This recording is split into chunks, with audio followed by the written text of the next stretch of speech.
अस्सलाम वालेकुम। My name is doctor Zeeshan Khan. उम्मीद है कि आप सब ठीक होंगे। हाल ही में अफ़गानिस्तान पर तालिबान ने मुकम्मल कब्ज़ा कर लिया है, यानी उनके पास तकरीबन मुकम्मल कंट्रोल आ गया है अफ़गानिस्तान का।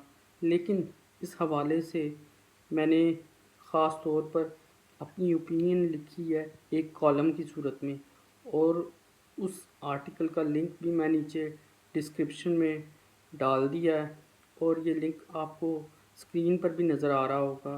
डिस्क्रिप्शन से आप जाकर पढ़ सकते हैं, और उसमें बेसिकली यही बताया है कि वार बेसिकली वही है जो आप बिना लड़े जीत लें, और इसमें अमेरिका के लिए और वेस्टर्न मीडिया के लिए और तमाम उन ममालिक के लिए सबक है जो ये समझते हैं कि वो दूसरे ममालिक को दबा कर अपना फ़ायदा हासिल कर लेंगे, उन्हें एक्सप्लॉइट करेंगे, और इस तरह वो पूरी दुनिया को अपने नीचे रख लेंगे।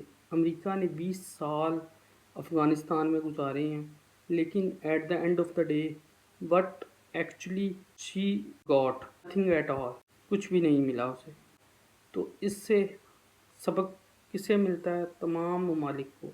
तो ये आप आर्टिकल पढ़ें, और इसमें बेसिकली मैंने ये भी एक्सप्लेन किया है कि आया कि अमेरिका ने अपनी गलती से कुछ सीखा भी है कि नहीं, और वेस्टर्न मीडिया जो तालिबान के ख़िलाफ़ अब नेगेटिव प्रोपेगेंडा करके अमेरिका और दूसरी वेस्टर्न फोर्सेस की हमायत करने की कोशिश कर रहा है, तो उसका बेसिकली उसे कोई फ़ायदा नहीं होगा।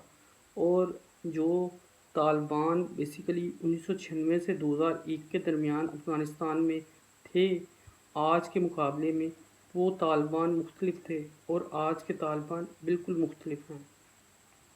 और इसमें एक सबक ये भी है कि अब तालिबान का एक्सपोजर इंटरनेशनल लेवल पर है। जैसे कि उन्होंने मुज़ाकरात किए हैं अमेरिका से दोहा में, तो उनका पर्सपेक्टिव इंटरनेशनलाइज हो गया है।